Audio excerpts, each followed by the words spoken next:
When we talk about CO2 supply, I've been talking decentralization of the supply chain for a handful of years now. The message that I've been trying to deliver is that the traditional large CO2 sources are drying up.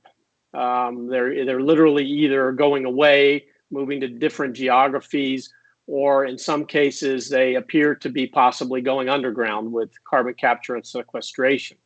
So when we look at that and you really understand the dynamics, the drive for decarbonization and what that means to CO2, large CO2 sources, and the need to get that out of the atmosphere, and you look at the dynamics around the shift of industries to lower energy cost geographies, and just general trends in the industry with higher energy costs and that shift, you see that the base that has been supplying the merchant market for CO2, so the largest the largest market for bulk CO2, bulk liquid CO2, you see that we need another model. The model that we're working on is failing us now, and it started. I say this all the time.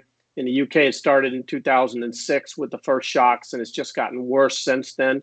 We're now to a point where these are happening, I couldn't even say on an annual basis. They're happening 3 or 4 times a year at this point in time in the UK. We've been seeing big shocks happening in the US more often. Places like Mexico have really struggled.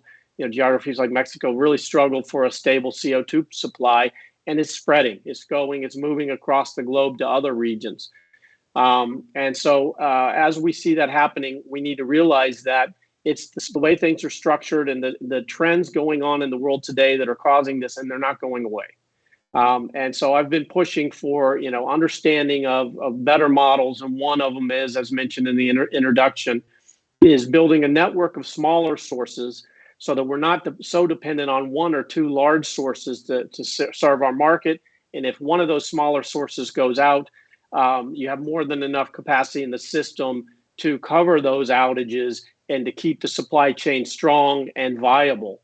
With 1 or 2 sources, if you look at what's happening out there and one of those large sources goes out, all of a sudden you lose 30%, in some cases 50% of your supply for a region. And it's very hard to recover. And, given the logistics behind liquid CO2 and the shortage of assets sitting around to move that product, it's very difficult to cover those outages from far away. And so we get into situations like we have in the UK where, companies have to surcharge and curtail supply. And that's harmful for our end user base. We see a lot of CO2 users that are, if they can, they're exiting the market. They're moving towards nitrogen if they can in some applications, and going to other alternatives if they make sense, because of this instability. So it's not serving our user base, and it's not serving our industry in the long run.